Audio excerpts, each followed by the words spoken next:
Bonjour Jean-Jean. Alors, récapitulons ce que nous avons vu dans ce chapitre sur la Méditerranée au XIIe siècle. Nous avons vu l'existence et le développement de trois civilisations. L'Occident latin, l'Empire de Byzance ou Constantinople et l'Islam. Ces trois civilisations se basent sur deux communautés religieuses, les chrétiens et les musulmans. Et nous avons vu dernièrement que ces deux communautés se sont menées la guerre sainte, que ce soit lors des croisades en Palestine, les États latino-orient, ou, ou en Espagne lors de la Reconquista. La Reconquista étant la reconquête de l'Espagne par les chrétiens. Alors aujourd'hui, nous allons voir les échanges en Méditerranée, par le commerce ou au niveau culturel. Parce que la guerre sainte n'empêche pas les échanges. Au contraire, du fait du contact entre les deux communautés, les échanges se développent et s'épanouissent. Et nous allons voir le développement de ces échanges en deux points. Le commerce d'abord, puis les échanges culturels. Et pour cela, nous allons revoir deux définitions importantes. Les comptoirs et les mécènes. Un comptoir, c'est un établissement commercial qui a été fondé en territoire étranger. Et un mécène, c'est une personne riche et puissante qui protège, soutient et finance un artiste, un intellectuel ou les deux. Comme je l'ai dit tout à l'heure, la guerre sainte n'empêche pas les échanges, certainement pas le commerce. Au contraire, les croisés passent de plus en plus par la mer à partir de la troisième croisade. Et c'est également par la mer que les marchands passent. La reconquête de territoire par les chrétiens, c'est autant de villes portuaires qui passent sous le contrôle des chrétiens et permet le développement des échanges. Les principales villes marchandes d'Italie, Pise, Gênes et Venise, ont acquis des privilèges en territoire latin et musulman. En effet, à Constantinople et en même temps en territoire musulman, les marchands italiens disposent de certains privilèges, c'est-à-dire qu'ils ne payent plus de taxes sur leurs marchandises. Donc, ils peuvent établir des réseaux commerciaux à Constantinople, à Athènes, à Alexandrie, à Tunis et à Alger. Sans compter les autres villes portuaires qui ont été récupérées par les chrétiens latins. Palerme, en Italie, Valence, en Espagne, et Acre, Saint-Jean d'Acre, en Palestine, au territoire du royaume de Jérusalem. Donc, ces privilèges et ces cités christianisées, latinisées, permettent aux cités italiennes de constituer des réseaux commerciaux. Et avec ces réseaux commerciaux, les échanges se développent et s'épanouissent.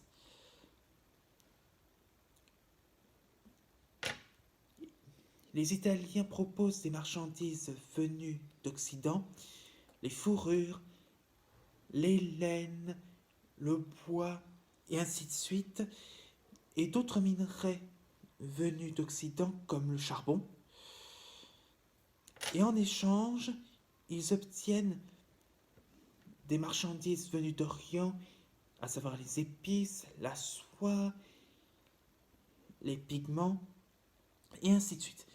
Mais aussi des minerais venus d'Afrique. L'or, l'argent et le bronze. Tout ce que vous trouvez dans les pièces de monnaie. À une différence près que les valeurs n'étaient pas abstraites comme aujourd'hui. Leurs valeurs correspondaient à la quantité de ces métaux dans les pièces.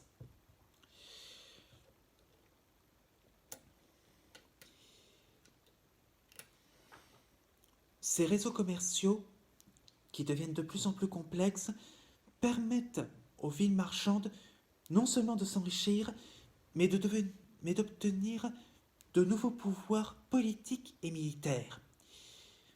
Un exemple concret, Venise est devenue assez riche à la fin du XIIe siècle pour se constituer une flotte militaire destinée à protéger la cargaison de marchandises de ses résidents.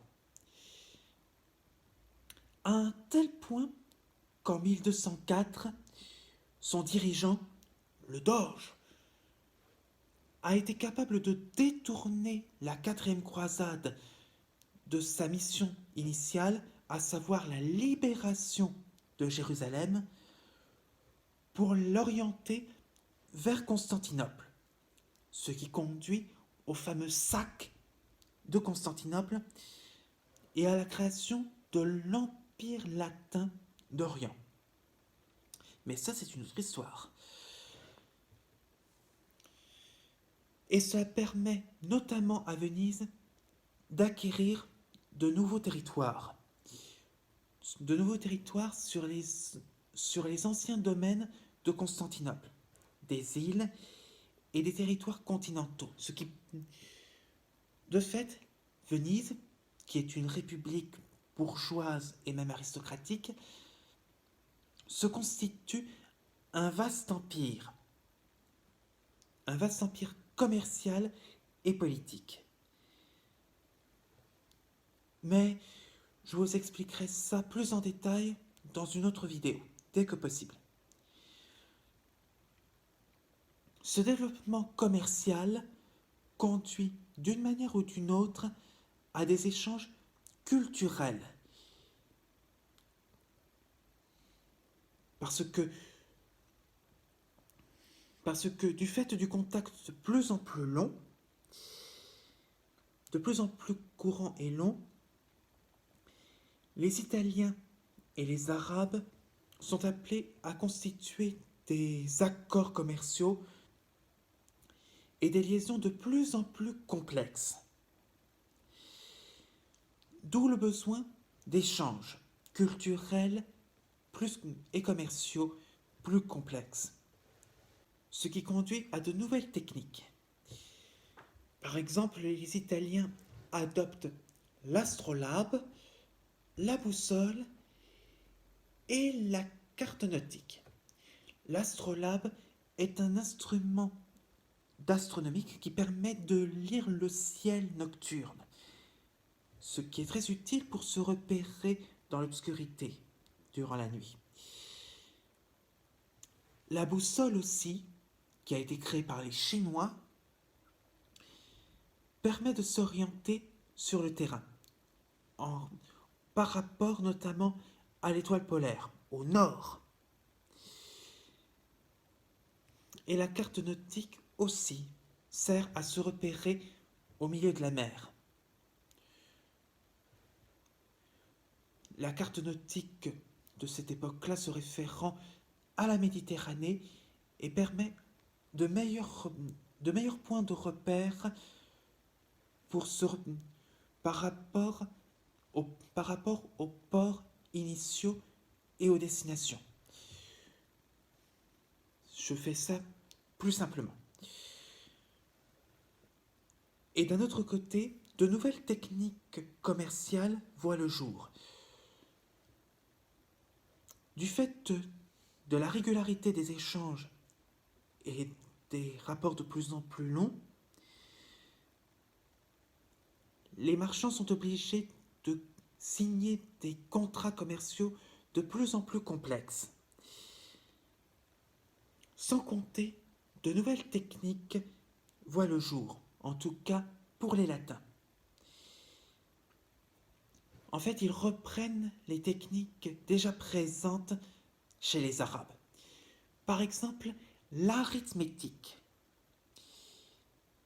la capacité de compter, additionner, soustraire, multiplier, diviser, c'est ce que nous connaissons aujourd'hui et qui est enseigné et que vous avez déjà appris en primaire, si vous vous en souvenez bien.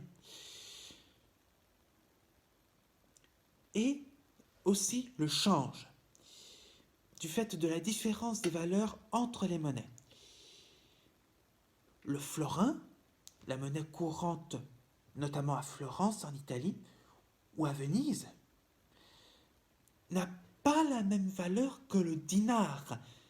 Le dinar, c'est la monnaie courante en territoire musulman. D'où la nécessité de compter et de vérifier les valeurs des monnaies. Et du fait de cette relation de plus en plus complexe, les marchands adoptent progressivement l'art de vivre et les techniques de leur...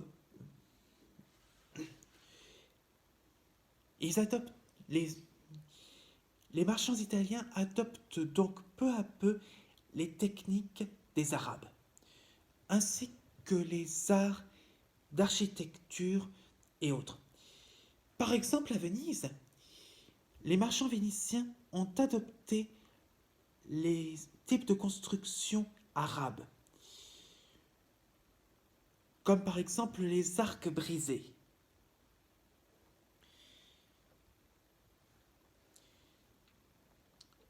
Imaginons que vous soyez un marchand vénitien du XIIe siècle. Forcément, vous résidez dans la cité de Venise, si vous avez fait une assez bonne fortune. En conséquence, vous êtes plus ou moins appelé à construire avec les techniques musulmanes si vous voulez être bien vu et accepté. Par exemple, les arcs brisés au premier étage de votre maison. Ce serait votre manière de faire pour bien afficher votre fortune et votre statut social au sein de Venise. Ce style permet notamment un enrichissement culturel et un nouvel art de vivre qui est beaucoup plus courant en Sicile et en Espagne. Alors commençons par les influences des musulmans en Sicile. La Sicile a fait partie de l'Empire byzantin avant d'être conquise par les musulmans, donc obligée de passer par la mer puisque c'est une île de Méditerranée. Et au XIe siècle, les Normands, les descendants des Vikings, ont reconquis la Sicile et l'ont christianisée. Mais contrairement à d'autres peuples, ils ont préféré conserver les coutumes et les pratiques des Byzantins et des musulmans. Par exemple, au niveau du commerce et de l'économie, ils ont conservé les pratiques de Byzance. Par exemple, le cadastre.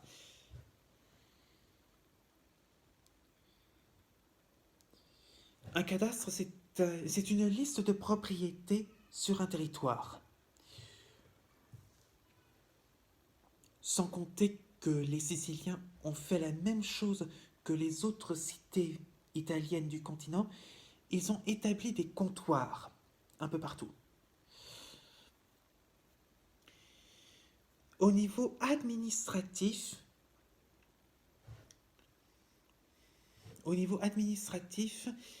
il existe un certain équilibre. En termes de présentation, le roi normand de Sicile se fait présenter avec les attributs du Basileus, de l'empereur de Constantinople. Le Premier ministre, ce qu'on appellerait aujourd'hui le Premier ministre, était appelé l'amiral. Amiral vient du terme musulman amir ou émir. Je vous en ai parlé, un émir c'est un petit seigneur territorial. Donc, si vous voulez parler de l'amiral, souvenez-vous de l'influence de la Sicile et de l'héritage du terme émir dans le vocabulaire des marins. Ça pourrait être intéressant pour vous.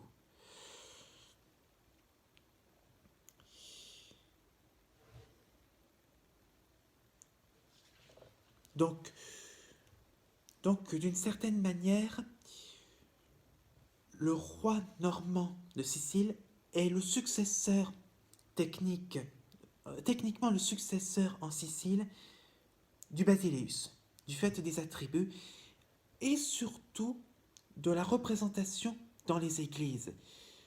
Parce que les églises ont été ornées de mosaïques, comme à Constantinople, avec tous les attributs du Basileus et la représentation en or.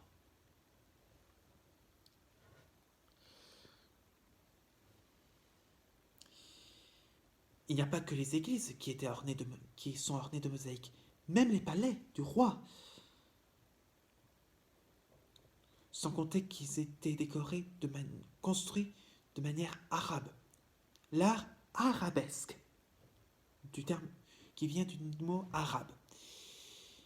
Les palais construits en fer à cheval, les arcs brisés dont je vous ai parlé tout à l'heure, les cours carrés et les jardins.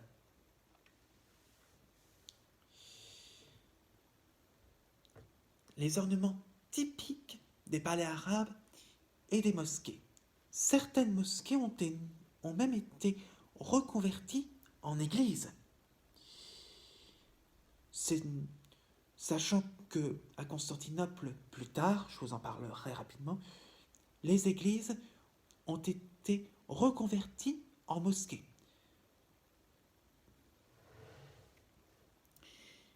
Et dans cet héritage architectural, il y a aussi les arts, les arts culturels et surtout le savoir. Parce qu'il y a des traductions. On a ça tout aussi bien en Sicile et en Espagne. Rappelez-vous, au moment de leur conquête territoriale, les musulmans ont acquis le savoir-faire des Grecs, puisqu'ils ont tout traduit des auteurs grecs en arabe. Et là où les musulmans ont apporté leur culture et leur traduction, là où ces territoires qui ont été reconquis par les chrétiens, et donc avec le contact entre les chrétiens et les musulmans, notamment en Espagne, où les juifs et les chrétiens ont été arabisés, il était naturel que des intellectuels musulmans viennent pour contribuer à la traduction des écrits arabes en latin.